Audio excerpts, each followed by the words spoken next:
আপনি মনে করিয়েন না যে আমি পেশাজীবী বক্তা বক্তৃতা দিয়ে বেড়াই, জি না। টাকা দিয়ে আমাকে পাওয়া যায় না, টাকা আপনাকেই দেবো আমি পারলাম।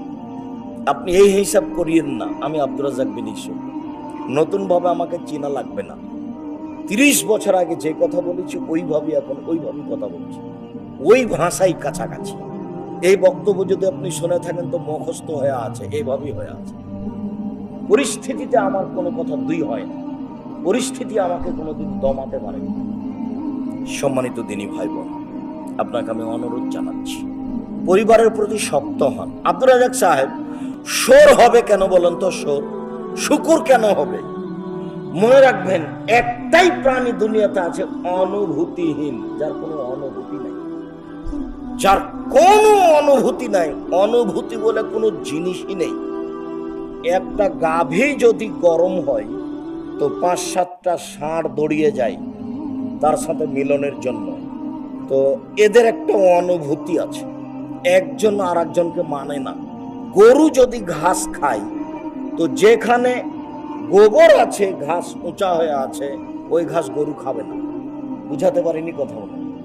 অথচ গরু, এখানে গরু জবাই করেছে, ওর একটা গন্ধ আছে, গরুটাকে আপনি ওর পাশ দিয়ে নিয়ে যেতে পারবেন না। মনে হয় বুঝাতে পারি না কথা। গরুর কি একটা আছে? অনুভূতি আছে। শোর এমন একটা প্রাণী যার অনুভূতি বলে কোনো জিনিসই নাই।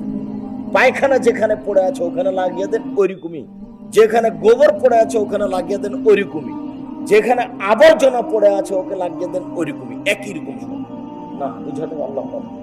একটাই প্রাণী আছে অনুভূতিহীন, সেটা কি বলেন তো? শুকুর। যেদিন মুসলমানের জীবিকা নির্বাহ হয়ে যাবে অনুভূতিহীন, কোনো অনুভূতি নাই যে এই জিনিসটা কাদিয়ানীদের তৈরি, নেওয়া হবে না, এরকম অনুভূতি নেই না। ছি, এটা একটা ইহুদি খেলোয়াড়দের নীতি, এটা নেওয়া হবে না। ছি, এটা নেব না। না, ব্রাজিলের পতাকা আমার বাড়িতে কেন?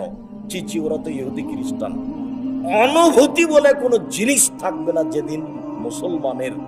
সেদিন এরা সন্ধ্যায় ছিল মানুষ, সকালে কি হবে? শোর হয়ে যাবে।